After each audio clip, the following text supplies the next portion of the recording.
मेरी भीगी भीगी सी पलकों पे रह गए जैसे मेरे सपने। दोस्तों, आज जिस हसीन अदाकारा की हम बात करने जा रहे हैं उनमें ना तो डांसिंग स्किल्स थी, ना ही वो बहुत तड़कती भड़कती हीरोइन थी, ना ही वो इतना सजती संवरती थी, कमाल की भला की खूबसूरत भी नहीं थी। उसके बावजूद भी वो नंबर 1 हीरोइन बन गई थी। लुटे कोई मन का नगर बन के मेरा साथी।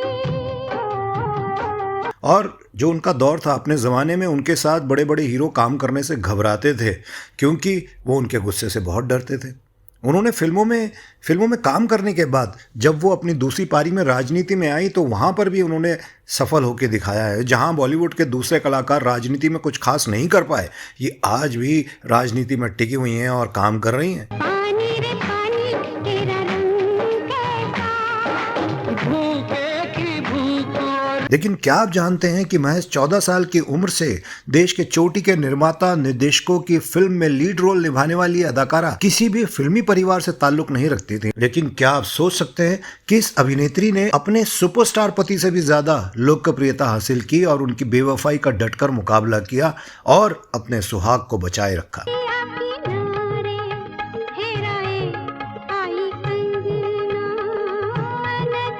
और क्या आप यकीन करेंगे कि कभी पर्दे पर शांत और सुशील दिखने वाली ये अदाकारा आज सबसे ज़्यादा मुंहफट झगड़ालू शख्सियत के तौर पर बदनाम है।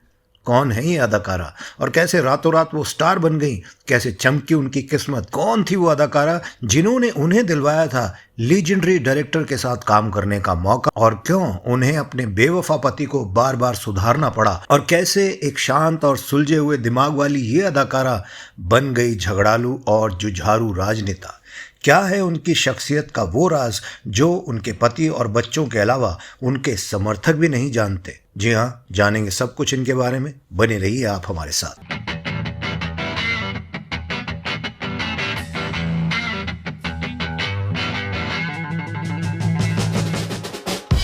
पत्ता बूटा बूटा नमस्कार दोस्तों, आप देख रहे हैं बॉलीवुड इतिहास और मैं हूं इतिहासकार। अब तो आप समझ गए होंगे कि आज के इस वीडियो में हम किन की चर्चा करने जा रहे हैं। बीते दौर की गुड्डी और मिली के नाम से मशहूर सुपरस्टार अभिनेत्री और आज की स्थापित राजनेता जया भादुड़ी उर्फ जया बच्चन की। कई पीढ़ियों के लिए भिन्न भिन्न किरदार निभाने वाली जया बच्चन का जन्म साल 1948 में अप्रैल के महीने की 9 तारीख को जबलपुर मध्य प्रदेश के एक बंगाली परिवार में हुआ था। उनके पिता तरुण कुमार भादुड़ी एक पत्रकार थे और माता इंदिरा भादुड़ी एक गृहिणी थी। जया की शुरुआती पढ़ाई लिखाई भोपाल के सेंट जोसेफ कॉन्वेंट में हुई थी। जब वो सिर्फ 14 साल की थी तो एक दिन कोलकाता में अपने रिश्तेदारों के यहाँ गई और वहाँ चल रही एक शूटिंग को देखने चली गई। शूटिंग थी मशहूर निर्देशक सत्यजीत रे की फिल्म महानगर की। संयोगवश उस फिल्म में एक रोल एक किशोरी का था जिसके लिए कलाकार की तलाश चल रही थी। सत्यजीत रे साहब की पिछली फिल्म अपूर्व संसार की हीरोइन शर्मिला टैगोर उनके सेट पर उस वक्त आई हुई थी। शर्मिला को जया उस रोल के लिए जच गई और उन्होंने उसे सत्यजीत रे साहब से मिलवा दिया। फिर क्या था, जया को ये रोल मिल गया और फिल्म रिलीज हुई तो उनके अभिनय की खूब चर्चा हुई। फिर तो जया ने भी ठान लिया कि अब वो अभिनेत्री ही बनेंगी। उन्हें 1-2 और बंगला फिल्में भी मिल गई। इस बीच स्कूली पढ़ाई पूरी करके उन्होंने पुणे फिल्म एंड टेलीविजन संस्थान यानी FTII में एडमिशन लिया और अभिनय की विधिवत शिक्षा ली।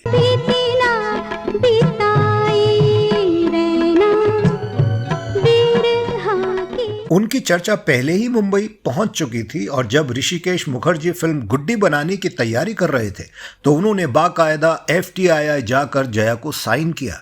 इस फिल्म के लिए एक शॉट में अमिताभ बच्चन भी नजर आए थे जिनसे उनकी दोस्ती हो गई थी। बताया जाता है कि गुड्डी में पहले अमिताभ को नवीन के कैरेक्टर के लिए साइन किया गया था और उसी वक्त ऋषिकेश मुखर्जी ने उन्हें फिल्म आनंद में भी डॉक्टर भास्कर बनर्जी की भूमिका के लिए साइन किया था, लेकिन नवीन का कैरेक्टर ज्यादा प्रभावशाली नहीं था, इसलिए उन्हें उस फिल्म से हटा दिया गया।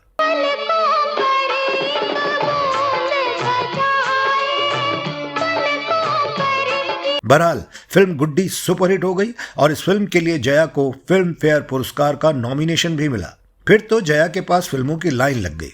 साल 1971 में उन्होंने 5 और हिंदी और बंगला फिल्मों में अभिनय किया। हालांकि गुड्डी के स्तर पर कोई फिल्म नहीं पहुंची, लेकिन अरविंद मुखोपाध्याय की बांग्ला फिल्म धनी मेये और सुधेंदु रॉय की उपहार बेहद चर्चा में रही। जानती हो कितनी बर्बादी की है तुमने? बाग में अब रखा ही क्या है, अच्छे अच्छे आम तो आपने तोड़वा दिए। तुम्हारा पूरा नाम क्या है? फिल्म उपहार के लिए भी उन्हें सर्वश्रेष्ठ अभिनेत्री का फिल्म फेयर पुरस्कार का नॉमिनेशन मिला। हालांकि उस साल दो नॉमिनेशन मिलने के बावजूद उन्हें पुरस्कार नहीं मिल पाया। फिर भी अपने करियर की शुरुआत में ही 2 नॉमिनेशन हासिल करने वाली ये पहली अभिनेत्री बन गई। फिल्म फेयर ने उन्हें स्पेशल अवार्ड देकर सम्मानित किया था। इसके बाद जया ने कभी पीछे मुड़कर नहीं देखा। अगले साल यानी 1972 में उनकी 11 फिल्में रिलीज हुई, जो एक से बढ़कर एक साबित हुई। बासु चैटर्जी की फिल्म पिया का घर कहानी है छोटे शहर के खुले वातावरण से महानगर पहुंचकर 2 पल के लिए पति से चैन से मिलने की जगह ढूंढने वाली एक युवती की। जी हाँ, उसी साल जवानी दीवानी में जया एक अलग ही अंदाज में नजर आई, जिसे थोड़ा मॉडर्न और ग्लैमरस कह सकते हैं आप।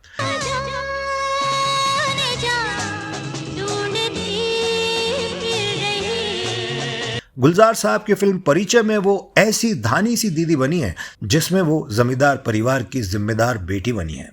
बीती ना बीताई रहना बिरहा। साल 1972 में आई फिल्म शोर का जिक्र भी जरूरी है, जिसमें उनके चुलबुले किंतु गंभीर अभिनय ने सबका मन मोह लिया था।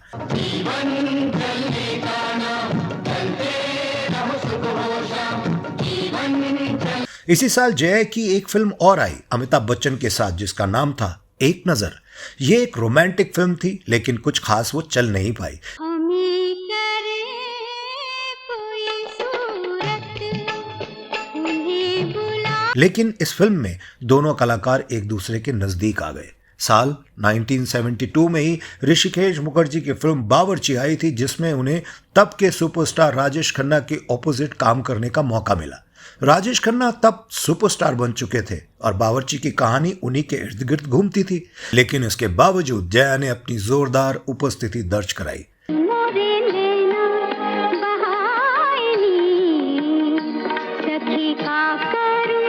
कहते हैं इस फिल्म की शूटिंग के दौरान अमिताभ जया से अक्सर सेट पर मिलने आया करते थे, जिस पर राजेश खन्ना बहुत नाराज होते थे और कभी कभी वो चिढ़कर मजाक भी उड़ा दिया करते थे। ऐसे में एक दिन जया भादुड़ी ने उनसे कह दिया कि देख लेना, ये आपसे बड़ा स्टार बनकर दिखाएगा।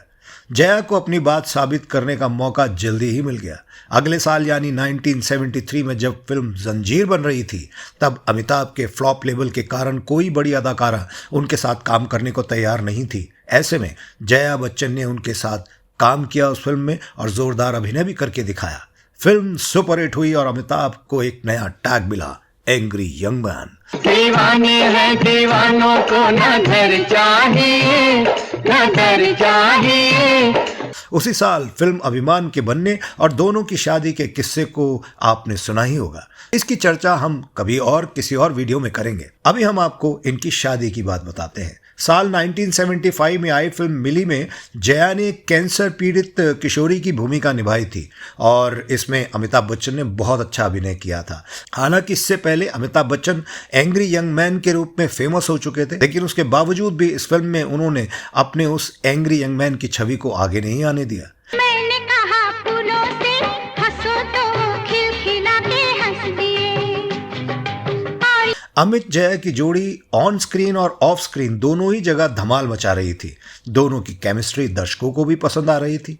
मेगा फिल्म शोले में जया को प्रेग्नेंट होने के बावजूद कास्ट किया गया और दोनों ही फिल्म की शूटिंग 1973 और 74 में कर रहे थे।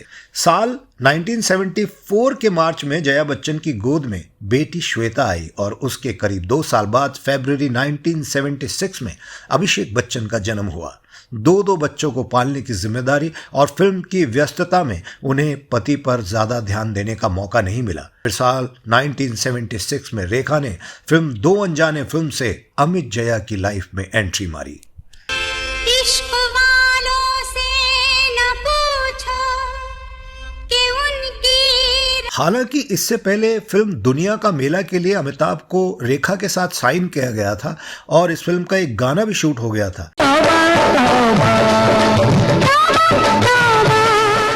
लेकिन जब साल 1973 में इसकी शूटिंग शुरू हुई तब तक जंजीर रिलीज नहीं हुई थी और तब अमित रेखा के पहले गाने को फिल्म के डिस्ट्रीब्यूटर ने रिजेक्ट कर दिया। बाद में यह फिल्म संजय खान को लेकर पूरी की गई जो 74 में रिलीज हुई। बहरहाल 1976 के बाद अमिताभ और रेखा की ऑन स्क्रीन केमिस्ट्री हिट होने के बाद दोनों के बीच ऑफ स्क्रीन भी इश्क की खबरें आने लगी और उस दौर के मीडिया रिपोर्ट्स की अगर हम बात माने तो रेखा अमिताभ के इतना करीब आ गई कि उनके साथ मिलने वाली फिल्मों के रेट तक वो कम कर देती थी। चर्चा यहां तक हुई कि 1980 में आई फिल्म राम बलराम में रेखा ने मुफ्त में काम किया था क्योंकि इसमें अमिताभ बच्चन थे। कहते हैं इस फिल्म के सेट पर जया अक्सर अचानक आ जाती थी और कई बार रेखा और अमिताभ को उन्होंने फुर्सत में एक साथ समय बिताते भी देखा था। हालांकि एक अफवाह यह भी थी कि राम बलराम के सेट पर जया ने रेखा को थप्पड़ मार दिया था, लेकिन इस बात में दोस्तों कोई सच्चाई नजर नहीं आती। कारण यह है कि अगर ऐसा होता तो दोनों के बीच बोलचाल भी बंद हो गई होती, जबकि ऐसा नहीं हुआ। साल 1980 में तो एक बार ऋषि कपूर और नीतू सिंह की शादी चल रही थी जिसमें जया अचानक सिंदूर लगाकर आ गई, जिसे देखकर जया भी चौंक गई, डर गई। हालांकि रेखा ने सफाई दी कि वो एक फिल्म के सेट से सीधा शादी में पहुंची हैं, इसलिए मेकअप उतारने का मौका नहीं मिला। जया बच्चन ने यशराज फिल्म के सिलसिला में रेखा के साथ अभिनय किया था। साल 1981 में आई इस फिल्म की शूटिंग के दौरान कई बार ऐसे पल भी आए जब जया बच्चन असहज हो उठी। यश चोपड़ा ने इस फिल्म की कास्टिंग कुछ इस तरह से की थी कि मानो वो रियल लाइफ में चल रहा सिलसिला पर्दे पर भी वैसा ही दिखे। हालांकि जया बच्चन ने अमिताभ की गैर मौजूदगी में ऐसा कदम उठाया कि बिग बी और रेखा की मोहब्बत का यह सिलसिला एक ही रात में खत्म हो गया। जाने आखिर क्या था वो किस्सा। कहते हैं एक बार जब अमिताभ शूटिंग की वजह से बाहर गए हुए थे तब जया ने रेखा को अपने घर बुलाया डिनर पर। डरी सहमी रेखा जब अमिताभ के घर पहुंची तो जया ने उनसे खूब बातचीत की, लेकिन जब वो घर आए मेहमान को बाहर छोड़ने गई तो उन्होंने साफ साफ रेखा से कहा, चाहे कुछ भी हो जाए मैं अमित को कभी नहीं छोड़ूंगी। बस ये बात सुनकर रेखा के पैरों तले जमीन खिसक गई और उन्होंने अमिताभ का साथ पाने के सपने को हमेशा हमेशा के लिए छोड़ दिया। सिलसिला के बाद जया भी लंबे समय के ब्रेक पर चली गई। हालांकि इस बीच उन्होंने 1988 में आई अमिताभ बच्चन की फिल्म शहंशाह की कहानी भी लिखी थी जिसमें उनके पति लीड रोल में थे, लेकिन इस बीच कभी परवीन बॉबी तो कभी जीनत अमान के साथ अमिताभ की अफेयर्स की खबरें उन्हें परेशान करती रहती थीं। कहा जाता है कि अमिताभ एक दिल फेंक एक्टर थे और उनकी पर्सनैलिटी ऐसी थी कि हीरोइंस खुद उनके पास खींची चली आती थी। बताया जाता है कि साल 1981 में लावारिस फिल्म के एक गाने में डांस करने वाली ईरानी डांसर से भी उन्हें प्यार हो गया था और इसे लेकर रेखा से उनका झगड़ा भी हुआ था। इधर जया बच्चन फिल्मों से दूर रही और अपने परिवार को संभालने में लगी रही। साल 1997 में उनकी बेटी श्वेता की शादी हो गई। तब उन्हें लगा कि वो वापस फिल्मों में आ सकती हैं। कहते हैं जया बच्चन ने इसलिए भी फिल्मों में वापस आने की सोची क्योंकि अमिताभ बच्चन की ABCL मिस वर्ल्ड के आयोजन में प्रायोजकों के धोखा देने से उनकी कंपनी दिवालिया हो चुकी थी और अमिताभ बच्चन का घर बिकने के कगार पर आ गया था। बहरहाल लगभग 18 वर्षों के लंबे ब्रेक के बाद जब वो दोबारा लौटी तो उन्होंने फिर से कई ब्लॉकबस्टर दी। उनकी पहली कमबैक फिल्म थी 1988 में रिलीज 1084 की मां। 30 साल तक मैंने तुमसे कभी ये पूछा कि दफ्तर के बाद शाम को तुम कहाँ जाते हो? उस औरत के मकान का किराया क्यों देते हो जो तुम्हारे दफ्तर में टाइपिस्ट है? सब कुछ जानते हुए भी मैंने तुमसे कभी कुछ नहीं पूछा। तुम्हें भी मुझसे पूछने का हक। जिसे गोविंद निहलानी ने निर्देशित किया था। इस फिल्म को उस साल का नेशनल अवार्ड तो मिला ही, इसके लिए उन्हें फिल्म फेयर ने स्पेशल अवार्ड भी दिया था। साल 2000 में फिजा, साल 2001 में कभी खुशी कभी गम और साल 2003 में कल हो ना हो में उन्होंने साबित कर दिया कि उनमें एक्टिंग का दमखम अभी भी बाकी है।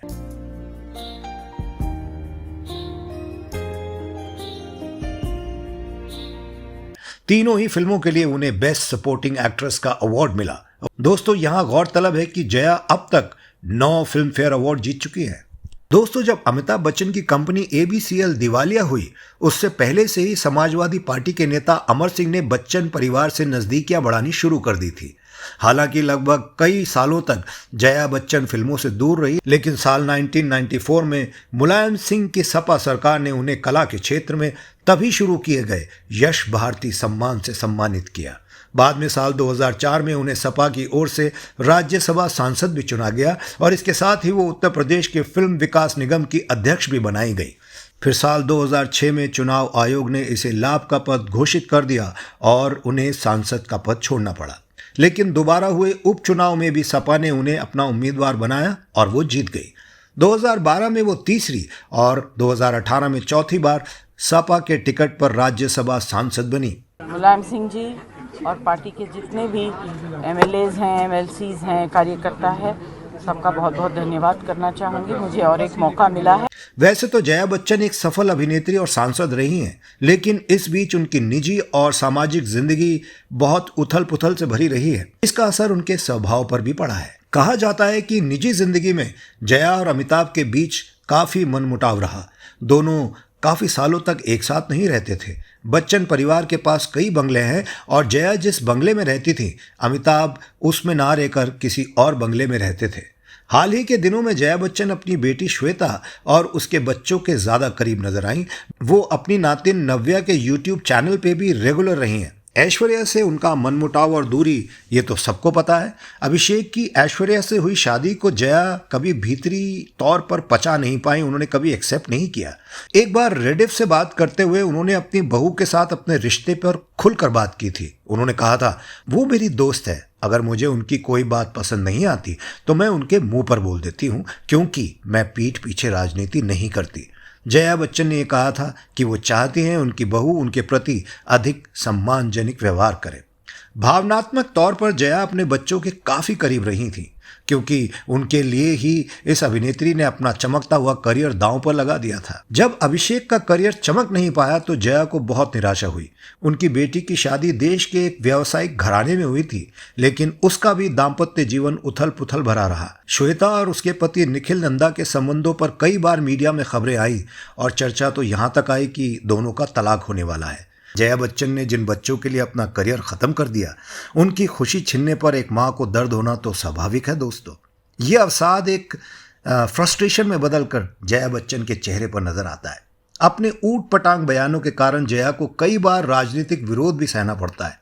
साल 2008 में तो उन्होंने खुद को यूपी का हिंदी प्रेमी बताकर शिवसेना और मनसे दोनों से अदावत ले ली थी। फिल्म द्रोण के प्रोमो लॉन्च पर जया बच्चन ने उत्तर भारतीयों के लिए हिंदी में बोलने की वकालत कर दी थी, जिस पर शिवसेना और मनसे दोनों ने हल्ला बोल दिया। राज ठाकरे ने उन्हें गुड्डी बुड्डी तक कह डाला था। शिवसेना के नेता और राज्यसभा सांसद संजय राउत ने कहा था कि महाराष्ट्र की जनता ऐसी भाषा को कभी बर्दाश्त नहीं करेगी। राज ठाकरे और शिवसेना दोनों ने जया बच्चन से माफ़ी मांगने को कहा था, जिस पर अमिताभ ने अपने ब्लॉग पर माफ़ी मांगी भी थी। संसद में भी जया बच्चन के बयान हमेशा से विवादास्पद ही रहे हैं दोस्तों, और वो लगभग हमेशा ट्रोल होती रही है। What is going on? This is terrible. और आप सबसे मैं ये कहना चाहती हूँ, आप बीन किसके आगे बजा रहे हैं? आप लोग बीन किसके आगे बजा रहे हैं? दरअसल राजनीति में जया का आना एक इत्तेफाक ही था। कहते हैं वो इन सब से दूर रहना चाहती थी और अपने पति के संबंधों और आड़े वक्त पर आई उन पर मुसीबत की कीमत चुकाने के लिए उन्हें अमर सिंह और उनकी राजनीतिक पार्टी का प्रतिनिधि बनना पड़ा। सपा एक ऐसी पार्टी है जिसे विरासत में ही सहयोगी कम और विरोधी ज़्यादा मिले हैं। ऐसे में उन्हें संसद से लेकर सड़क तक हर किसी का विरोध सहना और उन्हें जवाब देना उनकी रूटीन का हिस्सा बन गया है। मैंने यहाँ के लोग वहाँ, वहाँ के लोग यहाँ जाते देखा और साथ साथ इनके विचार भी बदल गए। इसको कहते हैं किस्सा कुर्सी का। मगर बीच में जो हम लोग बैठे हैं, हम लोग वैसे नहीं हैं। अपनी उम्र के 30वें पड़ाव में राजनीति में उतरी जया उतनी पढ़ी लिखी या राजनीतिक तौर पर परिपक्व नहीं है कि लगातार संघर्ष की राजनीति और इसकी पेचीदगियों को वो समझ सके। कई बार उन्हें कई मुद्दों पर अपने ही नेताओं की पॉलिसी के विरुद्ध बयान देकर फंसना पड़ता है। ये सब भी जया के रूखे और खिसियाने स्वभाव का कारण है। तो दोस्तों, ये थी कहानी जया बच्चन के गुड्डी से गुड्डी बुड्डी बनने की। जी हाँ, आपको ये वीडियो कैसा लगा कमेंट बॉक्स में ज़रूर बताइएगा। मैं फिर मिलूंगा आपसे। आप अपना ख्याल रखिए। टेक केयर, बाय बाय, अल्लाह हाफिज़, राम राम।